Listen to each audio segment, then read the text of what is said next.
का हो घर तीजो त्योहार नहीं के बुझात जब न तबे ढकेल के चली आओ तोरा हर वक्त घोड़े पर चढ़ रह तोरा घर से जीव एकदम आजी हो गई बा पी के जानी दाऊरा उठाई हो मरना सेड़ी सजाना पी के जानी दाऊरा उठाई हो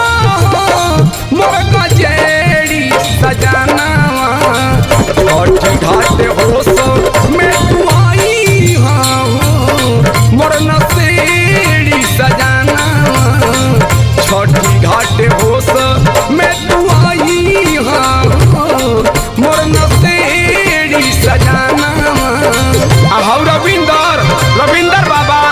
खाली नामे के बाबा बाणे दिन भर साथे राखत हमें जबे न तबे चिलम चढ़ले रहता कहाँ समझावे के तो और बीमारी बढ़ौले बाणे भाई पट्टीदार घाटे झूठी जवार हो देखी लोग त जाई सैयई जत हमार हो ए राजा कहने की माना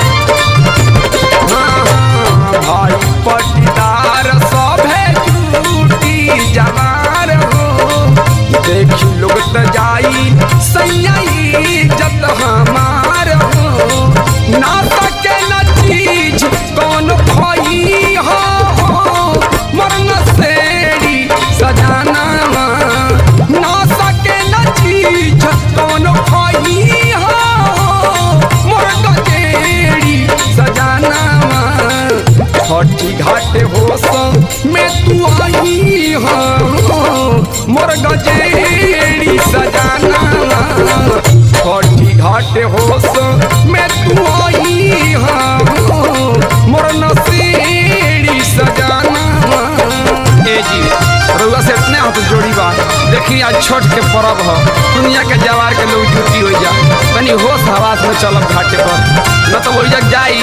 कुछ कर पी पा के हमरो मान सम्मान इज्जत बा चल जाई छठ के पर्व आजा हम भूखल बानी थोड़ी दिन पिया लागला आजा हम भूखल बानी बहुते पवित्र पिया होवे त्योहार हो ए प्रेम पति या के मानी ली हमार हो ए पिया दूरे दूरे रही देखिए छुई छाई मत ई सब पूजा के सामान हो बहुते पवित्र पिया होवे त्योहार हो हे प्रेम पति या के मानी ली हमार हो दूर दूर रही हो जनी छुआई हो मरना सेड़ी सजा